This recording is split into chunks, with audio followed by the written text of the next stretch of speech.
A royal secret festered beneath the silk and jewels, transforming a queen's body into a living tomb. She was the most powerful woman in England, yet Caroline of Ansbach chose to endure agonizing silence while her insides literally decayed.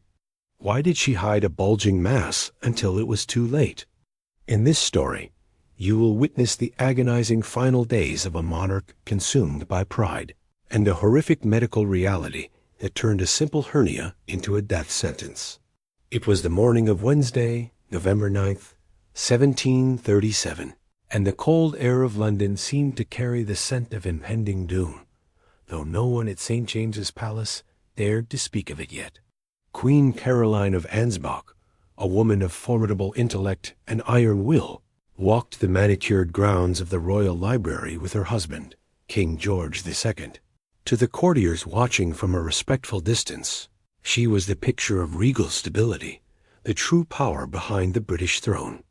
But beneath her heavy, embroidered skirts and the tight lacing of her corset, a catastrophe was unfolding in slow, excruciating motion. With every step she took on the gravel path, a sharp, tearing sensation ripped through her abdomen, a pain so profound it threatened to buckle her knees. Yet she did not scream. She did not stumble. She smiled at the king, discussing matters of state, while her body began the horrific process of destroying itself from the inside out. The source of this agony was a secret she had guarded with obsessive paranoia for over a decade. 13 years prior, during the difficult birth of her youngest daughter, Princess Louisa, the queen had suffered a rupture of the abdominal wall, an umbilical hernia.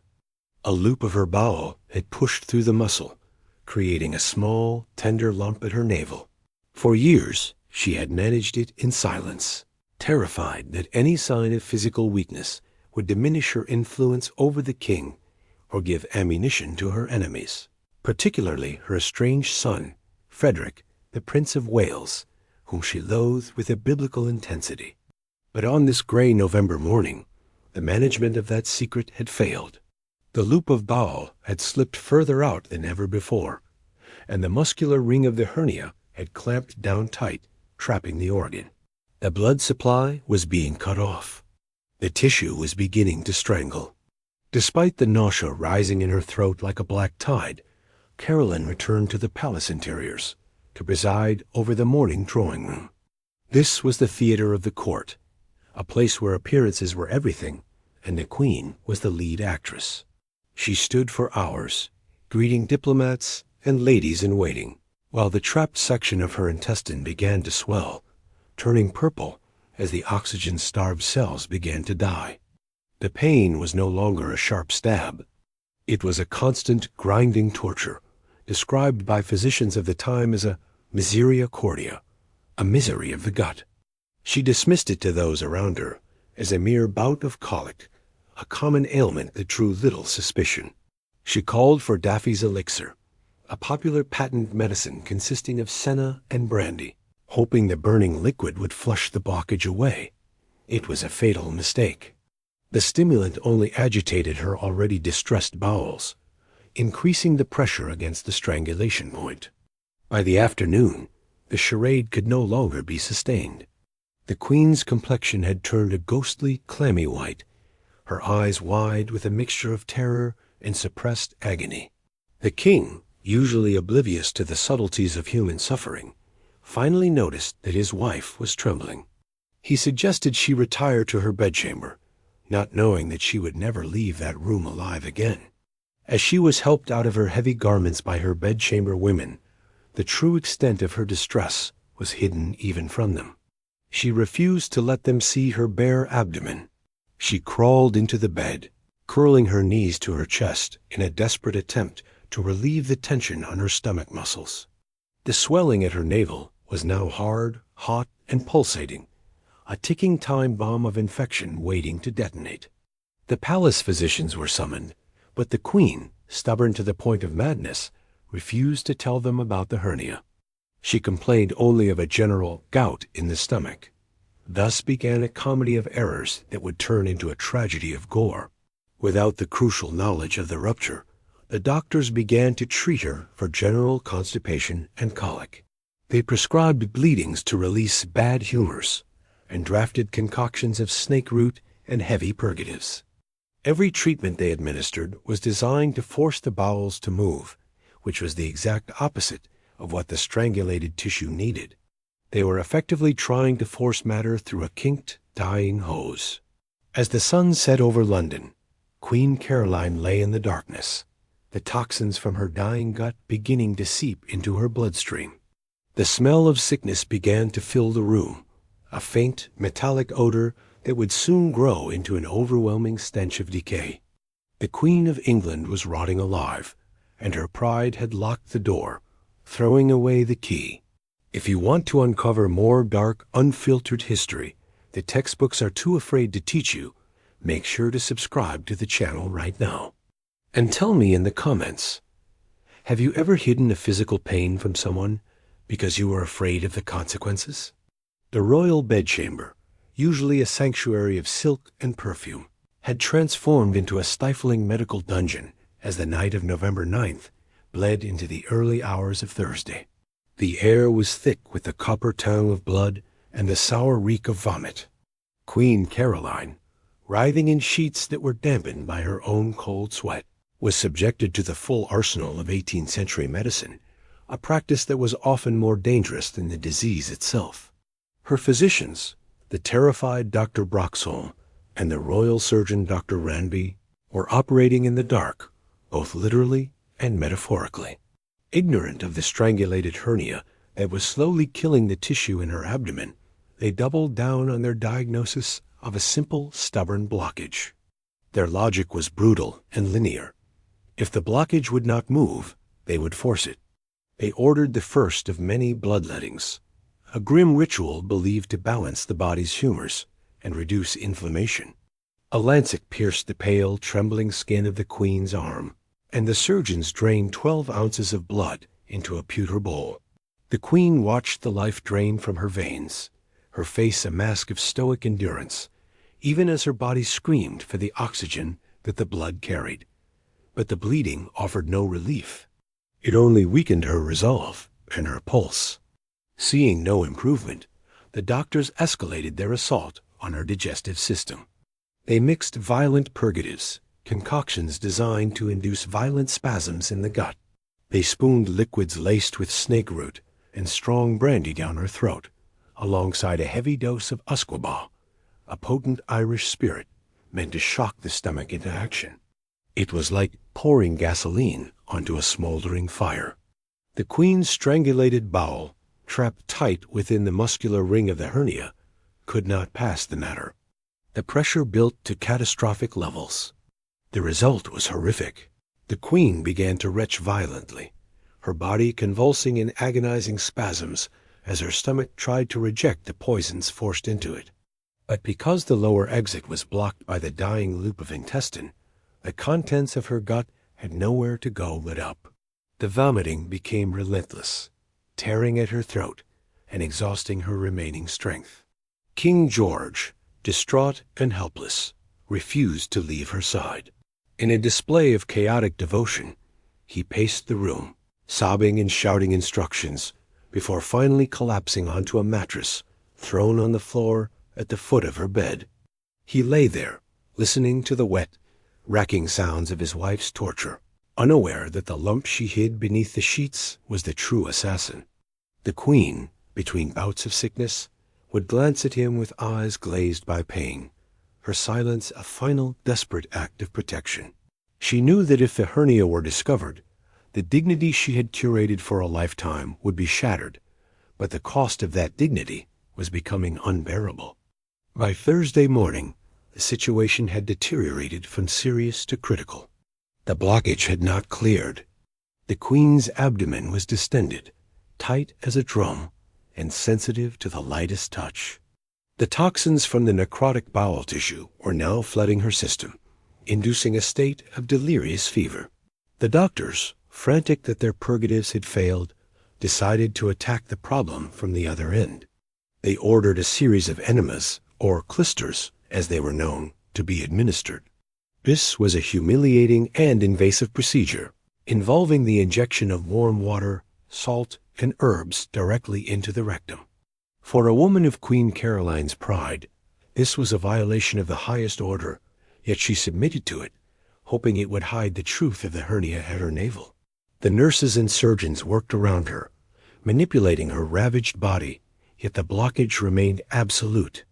The fluid from the enemas was expelled almost immediately, clear and unaccompanied by the relief they sought. The medical men were baffled. They gathered in hushed corners of the room, whispering about gout in the stomach and paralysis of the gut, throwing around Latin terms that masked their total helplessness. They proposed even more radical measures: blistering. They applied hot, caustic poultices to the queen's legs, purposefully burning her skin to raise large, fluid-filled blisters. The theory was that drawing fluid to the surface of the legs would somehow draw the bad humors away from the stomach. It was torture masquerading as science. Queen Caroline lay amidst this chaos, her body a map of inflicted pain-bleeding arms, blistered legs, and a rotting gut. And still, the lump at her navel throbbed, hard and blackening, a secret that was about to burst forth with devastating consequences. As the sun began to set on the second day, the king, watching the woman he loved disintegrate before his eyes, began to suspect that something was being kept from him, and his patience was about to snap. The atmosphere in the royal bedchamber had shifted from clinical concern to a palpable, heavy dread by Friday morning. It was now clear that the queen was not merely unwell. She was dying. And yet, the root cause remained a phantom, a ghost that the finest medical minds in Britain could not catch. King George, his eyes red from lack of sleep and his wig askew, could no longer contain the gnawing suspicion that had been eating at him since the previous afternoon. He remembered the birth of Princess Louisa nearly a decade and a half prior. He remembered the quiet, hushed conversations about a weakness in the queen's abdominal wall. In a moment of frantic desperation, he broke the queen's cardinal rule of silence. He turned to Dr. Ranby, grabbing the surgeon by the sleeve of his coat, and whispered the words that would unravel the entire mystery. "She has a rupture." The revelation hit the room like a physical blow. The physicians froze. If the queen had a hernia, and it was strangulated, every single treatment they had administered over the last 48 hours, the violent purgatives, the stimulants, the forcing of the bowels, had been driving her closer to the grave. They had been trying to push matter through a knot that was sealed tight. Terror washed over Dr. Ranby. He approached the bed, his hands trembling slightly, not just from fatigue, but from the realization that he might be held responsible for the regicide of neglect. He pleaded with the queen, his voice cracking, begging her to allow him to examine the site of the navel. Even in her delirium, racked with agony, Caroline's pride flared. She denied it. She pushed his hand away, insisting it was merely the colic, that the king was mistaken, that her body was whole. It was a lie born of a lifetime of curating an image of invincibility. But the king would not be swayed this time. He ordered the examination. With a heavy heart and a sense of profound violation, the doctors pulled back the heavy velvet coverlets and the linen sheets that had been the queen's fortress. They lifted her shift. The sight that greeted them caused even these hardened men of medicine to recoil in horror. There, at the navel, was not a small, manageable lump, but a massive, protruding swelling. It had grown to the size of 2 fists. The skin stretched over it was no longer the pale white of the queen's complexion. It was a furious, angry red, modeling into shades of deep purple and ominous black. It pulsed with a feverish heat that could be felt inches away. It was a portrait of advanced mortification. The intestine had been trapped for so long, squeezed so tightly by the muscle ring, that the tissue was dying, rotting while still attached to her living body. The smell that rose from the uncovered mass was distinct, a sickly sweet, putrid odor of gangrene. It was the scent of death. Dr. Ranby touched the swelling gently, and the queen let out a low, guttural moan it was more animal than human, a sound of pure, unadulterated suffering. The diagnosis was instant and catastrophic, a strangulated umbilical hernia with likely gangrenous bowel. The silence that followed was deafening. The doctors looked at one another, the weight of their previous errors crashing down upon them. They had lost crucial days. They had tortured a dying woman with poisons when she needed a knife. The time for medicines and prayers was over. The only option left was a brutal, high-stakes intervention that, in 1737, was less of a surgery and more of a butchery.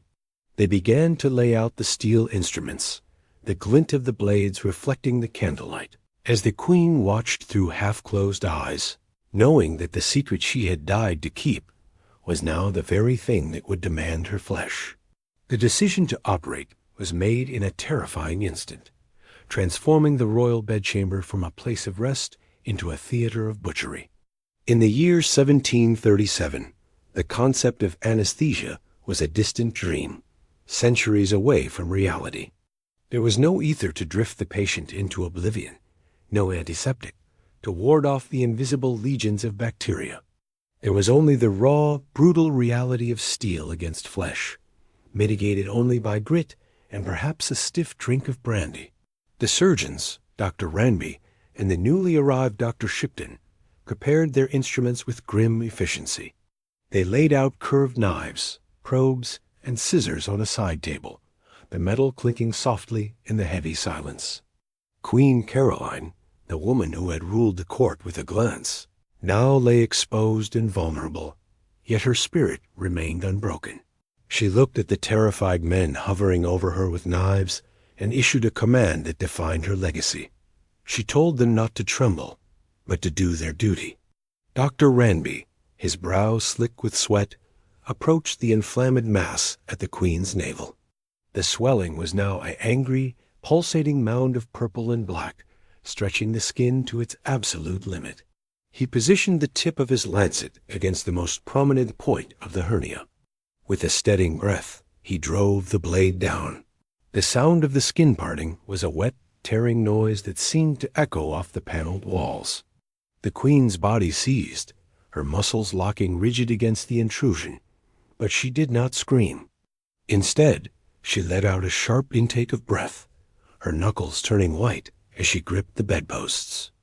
As the knife sliced deeper, penetrating the sac of the hernia, the pressure that had been building for days was violently released.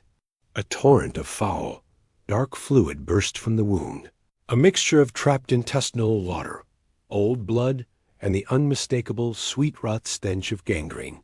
The smell that filled the room was overpowering, a physical assault on the senses that caused the king to gag and turn away, though he refused to leave his wife's side. The surgeons, hardened by years of battlefield amputations and gritty city procedures, worked through the stench. They widened the incision, cutting through the layers of fat and muscle to expose the culprit. What they found inside the sac confirmed their worst nightmares. The loop of bowel that had been trapped was not merely bruised, it was dead. It lay there, a coil of black, lifeless tissue, devoid of blood flow, strangled into necrosis. The living organ had become a piece of rotting meat inside her body. The bad humors the doctors had spoken of were not abstract concepts. They were the literal byproducts of decay, leaking poison into her bloodstream with every beat of her heart. In a display of horrifying stoicism, the queen, sensing the hesitation in the surgeon's hand as he navigated the necrotic tissue, spoke through her gritted teeth. She asked if he had cut deep enough. She demanded he not spare her if it meant saving her life. Ranby, spurred by her courage, used his scissors to trim away the most offensive parts of the infected sac, but he faced a surgical dead end. In the 18th century, they could not simply cut out the dead section of the intestine and sew the healthy ends back together. Such a procedure would have been fatal on the table. Their only hope was to leave the wound wide open. They had to create an artificial exit for the bowel contents, a fecal fistula, hoping that the dead tissue would slough off. Naturally, and the waste would drain out through her stomach rather than backing up into her system. They dressed the gaping, weeping wound with lint and warm compresses, but the damage was already catastrophic. The operation had relieved the immediate pressure of the strangulation, but it had exposed the Queen's internal cavity to the open air and the dirty hands of the surgeons. The barrier between her sterile insides and the bacterial world was gone. As the adrenaline of the surgery faded, a new, more insidious enemy began to take hold. The fever that had been simmering began to spike violently. The toxins from the gangrenous bowel were no longer contained in the loop. They were systemic. The Queen fell back onto her pillows, her breathing shallow and ragged, her face a mask of gray exhaustion. The surgery was over, but the dying had truly just begun. The relief of the pressure was a false dawn, and as the night wore on, the King noticed a new symptom. The Queen's mind, usually sharp as a diamond, began to drift into the dark, murky waters of septic delirium. The days that followed the brutal incision were not a recovery, but a slow, agonizing descent into a living purgatory that defied the limits of human endurance. The surgery had released the immediate pressure, but it had created a new, horrifying reality. The loop of bowel, which had been black and dead upon the surgeon's discovery, finally succumbed to the inevitable decay. In a catastrophic moment of rupture, the necrotic wall of the intestine disintegrated completely. The contents of the Queen's digestive tract bile, partially digested food, and waste were no longer contained within the organ. With the natural path blocked, this toxic slurry found the path of least resistance, the open surgical wound at her navel. Queen Caroline, the sovereign of Great Britain, was now forcing her body's waste out through a gaping hole in her stomach.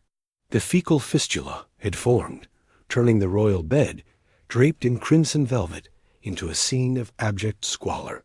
The atmosphere in the room became almost uninhabitable. The stench was a physical wall, a thick, cloying miasma of rotting flesh and fresh excrement that permeated the heavy curtains and settled into the very wood of the floorboards. Yet, in a testament to a love that was as bizarre as it was deep, King George refused to leave.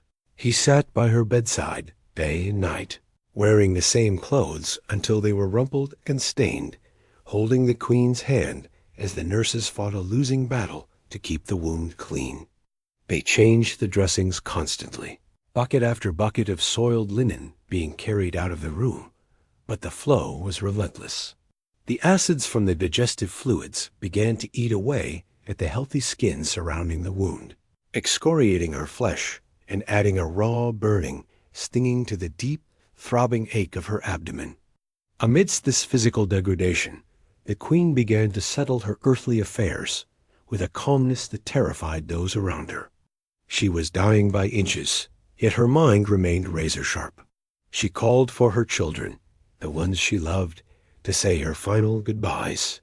But there was one name that was conspicuously absent, a silence that spoke louder than any scream. Frederick, the Prince of Wales, her eldest son and bitterest enemy, had come to the palace, weeping crocodile tears and asking to see his mother. When the news was brought to Caroline, her face, gray and wasted, twisted into a mask of pure fury. Even with the poison in her blood and the waste pouring from her stomach, her hatred burned bright. She refused him entry. She cursed him, referring to him as a monster and a wretch, declaring that she would rather die with the weight of her grudge than give him the satisfaction of a deathbed reconciliation. She carried her spite to the very edge of the abyss. The most surreal moment, however, came during her farewell to the king. As George sobbed uncontrollably, kneeling in the filth beside her, the Queen, ever the pragmatist, urged him to remarry after she was gone. She did not want him to be alone. The king, amidst his blubbering, looked up at her with a face swollen from grief, and uttered a sentence that would become infamous in the annals of history. He grasped her hand tight and sobbed, "No, no, I shall have mistresses." The Queen, seemingly unfazed by the absurdity of the comment in the face of her agony, simply replied in French, "My God, that does not prevent it." It was a moment of dark, tragic comedy, a dying woman granting permission for adultery as her body dissolved into ruin. As the second week of her torture dragged on, the Queen's strength finally began to fail completely. The sepsis was winning. Her pulse fluttered like a trapped bird, thready and weak. The pain, which had been a screaming constant, began to dull, not because the condition was improving, but because her nerve endings were dying along with the rest of her. The doctors, Shipton and Ranby, stood back, their knives and potions useless against the inevitability of the end. They had done their best, and their best had been a butchery. The Queen lay still, her breathing becoming a shallow rattle, a sound known as the death knell. The court held its breath, waiting for the final curtain to fall on the tragedy. But Caroline of Ansbach had one final, gruesome surprise left in her. The rot inside her was not just consuming her bowel. It was preparing to reveal the full extent of the damage in a post-mortem revelation that would shock the world. If you have the stomach for the brutal, unfiltered reality of history, click that subscribe button right now. We are just getting started. I have a question for you. Would you have the strength to forgive your worst enemy on your deathbed? Or would you take your grudge to the grave, like Queen Caroline? Tell me in the comments below. On the evening of Sunday, November 20th, the long, agonizing siege of Queen Caroline's body finally reached its conclusion. The palace was silent, save for the crackling of the fire and the labored, wet breathing of the monarch. She had held on for 11 days since the rupture, a feat of constitution that baffled her physicians. But the sepsis had completed its conquest.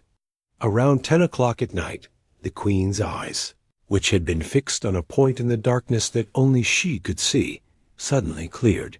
She looked at the nurse sitting by her bedside and whispered her final command, a simple request to open the window.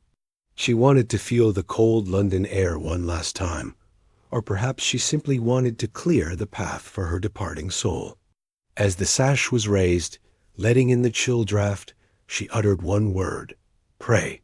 The king, who was dozing fitfully at the foot of the bed, jerked awake just in time to hear the death rattle in her throat silence forever. The most powerful woman in Britain was dead, her body finally liberated from the torture chamber it had become. The death of the Queen did not end the gruesome spectacle.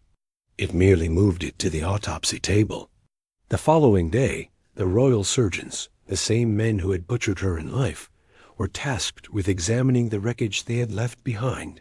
When they made the long incision from the breastbone to the pubis, the reality of her condition was laid bare in horrific detail. The smell that escaped the abdominal cavity was a concentrated essence of putrefaction that reportedly made the strongest men in the room gag. They found that nature and neglect had done what their knives could not. The loop of intestine that had been trapped in the hernia had not just died. It had separated entirely from the healthy bowel. The ends lay floating in a sea of purulent fluid and waste that filled her abdomen. The infection was total. Her liver and spleen were inflamed, and the tissues surrounding the navel were a black, gelatinous mass of gangrene. The Queen had not just died of a hernia. She had essentially rotted from the inside out, her body becoming a septic tank of its own making. King George's reaction to her death was a mixture of profound devastation and the bizarre eccentricity that had defined their marriage. He was inconsolable, weeping openly and refusing to see his ministers. Yet his instructions for her burial revealed a desperate need to be close to her, even in the decay of the grave. He ordered that she be buried in a new vault in Westminster Abbey, but with a specific macabre modification. He commanded that the side of her coffin be left removable. His instruction was that when his own time came, the side of his coffin would also be removed, and the two would be placed side by side, so that their dust could mingle together in the darkness of the crypt. It was a final Gothic gesture of union two bodies, one eventually rotted by gangrene and the other by time, merging into a single pile of royal ash. The legacy of Queen Caroline of Ansbach is often cited as one of intellect and political savvy. She managed the king, she managed the court, and she patronized the arts. But the grim reality of her end tells a different, more human story. It is a story of how pride can be a fatal flaw. Had she spoken of the small lump at her navel 10 years earlier, a simple truss or a minor procedure might have saved her. Instead, she chose silence. She chose to wear the heavy corsets and the heavy crown, smiling through the pain to maintain the illusion of invincibility. In the end, that illusion cost her everything. The swelling in her groin, a biological accident of birth and strain, became the executioner of a queen.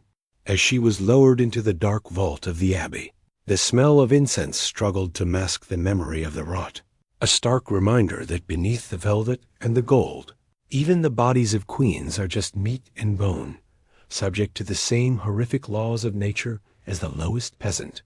The secret she kept became the tragedy that defined her, proving that in the game of life and death, nature always holds the winning hand, and it often plays it with a cruel, unyielding brutality.